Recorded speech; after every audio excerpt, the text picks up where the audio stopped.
nagulat nga ako noon nung isang araw nung isang gabi. Nag-chat siya, gising pa ako noon kasi natutulog ako minsan 3 a.m. Gising pa ako noon. Bigla nag-chat, Duterte, gising pa, nag-review. Tapos may sinad pa nga po siya yung ito, yung makikita niyo dyan. Yung sa dingding niya, lahat na dyan yung sa 5 sense organ. Yan, may lahat na. Yung Hello po sa inyo lahat. Good morning, good morning. Ayan, tayo po ay nagkakape.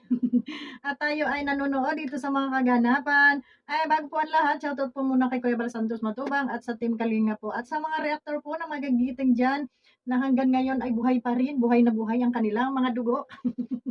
Shoutout po sa lahat. Hindi ko na kayo isa-isahin. Ang dami nyo. So, yan.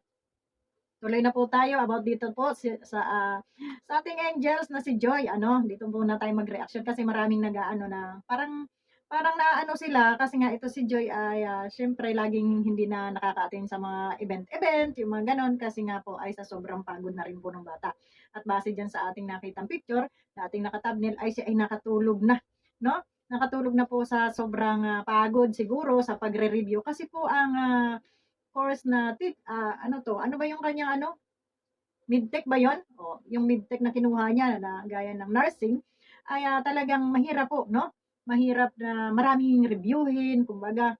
Tapos pagdating ng Sabado at Linggo, magre-review ka pa or marami ka ring gagawin ng personal mo, maglalaba ka, magpapahinga, no? Maglilinis ng bahay kasi yung araw-araw mula Lunes hanggang Biyernes ikaw ay napasok. Tapos pagdating ng Sabado na imbes na ikaw ay magpapahinga ay maglalaba ka pa, maglilinis ka ng iyong area, no? So, siguro talagang wala na siyang time doon sa mga event-event, gaya ng mga party-party na yan. At minsan, baka wala na rin time sa pagbablog, no? Kaya doon sa sinasabi ni Kalinga Prab na, may nagtanong kasi doon sa live ni Kuya Bobby kung nagtatampo daw ba si Kalinga Prab dahil nasabi nga na nagchat-chat si Kalinga Prab bago sila i-vlog yung araw ng walang pasok, no? Kaso sabi yung iba nga ay tamad, no? Tamad tamad na itong mga angels. Maunawaan po natin siguro yung kanilang kalagayan, kasi nga Lunes hanggang Biyernes sila po ay may pasok. Tapos yung Sabado na dapat ay ipapahinga nila ay di ba-vlog pa, no? Na dapat ay iyon ay tawag nito ipaglalaba, no? Ipaglalaba nila, ipaglilinis nila ng sarili nilang bahay o yan, maraming gawain, no? So kaya doon sa mga ibang sponsor na hindi nasusunod talaga yung nila, yung schedule, wag po tayo magtampo, hintay-hintay lang po tayo at pag nagkaroon naman sila ng maluwag-luwag na schedule, ay maiba-vlog naman din po iyan. Ano po? At gaya ng sinabi ni Kalinga Prab na nagchat-chat siya kung kailan mayroong bakanteng oras itong mga kabataan.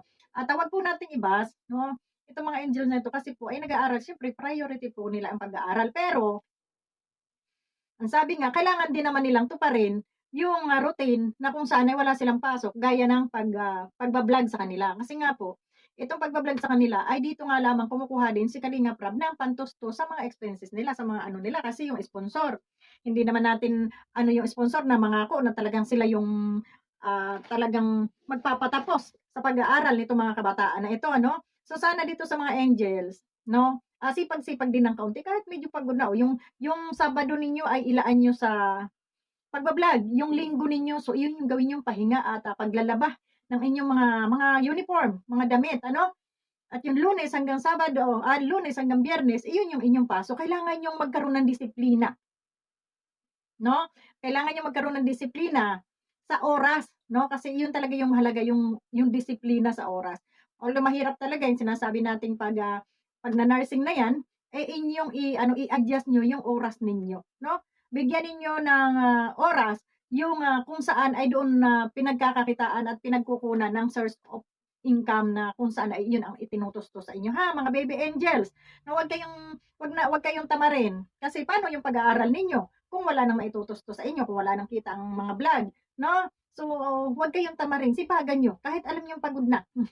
May isang araw naman kayong ay pre, hindi naman araw-araw binablog kayo ni Kalinga Prab, di ba? Tuwing Sabado at Linggo lang naman yata kung alin doon sa dalawang araw na yon ang maluwag. Kung yung Linggo ba, doon kayo magbablog or kung yung araw ng Sabado, no? Bigyan nyo ng, ang tawag nito, oras, no? Bigyan nyo ng disiplina yung inyong mga sarili, no? Ano lang yan sa pag-a-adjust lang yan. Alam nating mahirap, pero kaya nyo yan. Kaya nyo i-adjust yung oras ninyo, no? Kasi paano na lang halimbawa kung kayo ay self-supporting, no? Kung kayo ay working student, o mabibigyan niyo rin talaga ng time yung inyong pag-work dahil work student nga kayo, di ba? So, iyan, isang araw lang naman yung hinihingi sa inyo sa isang linggo, no? Isang araw lang, bigyan niyo ng time yung isang araw na yon, no? Pag dating doon sa pagbablog, iwan niyo muna lahat yung inyong mga isipin sa school, isipin sa pang financial problemang andyan, no? So, itabi niyo muna yan kasi yung pagbablog naman, hindi naman maghapon yan, di ba? Siguro mag-vlog kayo ng mga mga tanghali-tanghali na, o ayan, pagkahapon naman siguro tapos na, o di doon sa pagkahapon na yun, pwede na kayong gumawa ng inyong mga gawain. No, wag pong tamarin ha, at alalahanin niyo rin si Kalinga Prab na talaga namang diyan kumukuha ng inyong pang ano. At doon sa mga viewers, wag naman sumama ang loob niyo kung wala kayong nakikitang vlog ni Kalinga Prab dito sa mga angels kasi nga ang hirap din po i-adjust talaga nung gaya ni Kalinga Prab. Siyempre siya mag-ano siya, magba-vlog siya ng iba, yung mga ano rin niya na ibina-vlog niya. So, kaya yun yung nauuna niya, hindi yung mga angels kasi nga yung mga angels ay nagsisipag-aral po, no? Unawain po natin yung mga ganon.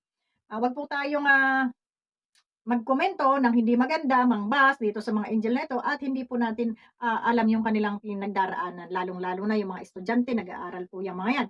So, talagang mahirap i-adjust ang kanila pong mga oras, ano po.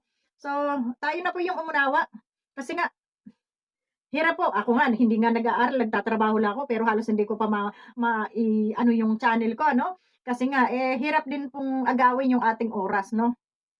Marami tayong obligasyon dito sa bahay.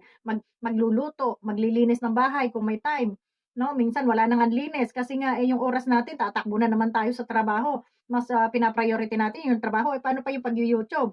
O nakakapag-YouTube lang tayo pag ganitong wala tayong trabaho at pre. Imbis na yung aking ano ay maglilinis, maglalaba o anong gagawin natin sa ating loob ng bahay, ay inaagaw natin dito sa ating pag-YouTube, no? So parang ganoon din dito sa mga bata na to. Kaya unawain po natin sa mga viewers, sa mga manonood, sa mga supporters diyan. Tapos pag naibalag naman itong mga batang ito, wag niyo namang ipagkumpara-kumpara kung ayaw niyo sa halimbawa ayaw niyo kay Carla. Kung ayaw nyo kay Carla, wag na kayo magsalita ng hindi maganda. Kung ayaw nyo kay Joy, wag na kayo magsalita ng hindi maganda. Yung mga bata naman ay hindi naman kayo pinipilit na gustuhin nyo sila. Sa may gusto lang, no? So, ganon. At wag nyo ipagkumpara-kumpara para hindi nag-uumpisa yung kaguluhan, yung away. Kasi, alalahanin ninyo, itong mga batang ito, no? Nung makita ni Kalingap Rab ay nasa maralitang pamumuhay, no? Natulungan ng Kalingap na gumanda yung buhay nila, umangat-angat ng onte, hindi man yumaman, hindi man umasenso, pero nabago ng kahit papaano yung kanilang pamumuhay. At ngayon ay nakakapag-aral sila. Kaya kung ayaw ninyo dun sa isa, ayaw niyo dun sa isa, wag niyo na ipagkumpara, wag niyo ipagsabong, maganda si ganito, maganda si ganito. Isipin niyo lahat yan ay nasa maralitang pamumuhay noong hindi pa natutulungan ng kalingap. No? Kaya, kasi dami ko na, lalo na doon sa mga, sa mga viewers na, minsan basher na, no? Na talagang kung ano sinasabi dito sa mga angels, wag naman ganun. Kung ayaw niyo manood sa kanila, di wag niyo suportahan, wag niyo wag na kayong magsalita ng hindi maganda, no? Ayun. At saka doon sa mga mahirap hirap magsalita kasi nga yun, marami tayong masasagasaan. So, yun lang ang aking naunawain po natin at lalong-lalo na itong mga nagna-nursing na ito ay talaga mahirap po yung kanilang pinagdadaanan sa kanilang pag-aaral. Unawain po natin. Sobrang pagod ng ating baby Joy, yan. 'Di ba? Sobrang pagod at gano'n din po sa EDSA, gano'n din po sa lahat ng mga angel na nag-aaral.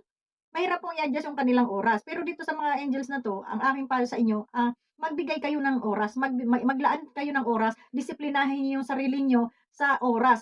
Kasi kung hindi niyo didisiplinahin ang sarili niyo sa oras, ay yun ang mangyayari, wala talaga kayong time. Ay paano naman yung nagba-vlog? Paano naman yung inyong pang-araw-araw? Paano yung panggastusin ninyo, diyan lang kinukuha? So, bigyan niyo rin siya ng time. Sa isang linggo naman, isang beses lang naman yata, hindi naman araw-araw kayo bina-vlog, di ba? So, ayun yung, kung alin yung maluwag sa inyo, sabihin niyo, Kalinga Prab, tuwing Sabado or Linggo, kasi Sabado, maglalaba ako, magaganito ako. O, para Linggo, matutuyo. Kasi kung Linggo ako maglalaba, Lunes may pasok na, baka hindi matuyo, no? So, ganito, pag araw ng Sabado, ayan, maglaba kayo. Pagkatapos niyo maglaba, mag-review kayo. Pagkatapos ng kinabukasan Linggo, o doon kayo mag-vlog. Siguro naman yung pagbablog, hindi naman magdamag yun, ano? O, isang araw lang yun. O at least Lunes may pasok na. Bigyan nyo po ng time sa mga angels dyan. O, bigyan nyo ng time yung pagbablog sa inyo. Kasi doon lang talaga kumukuha ng inyong pangtusto sa inyo, no? At doon po sa mga viewers, sa mga sponsor, o unawain po natin at pagodin po yung mga bata naman.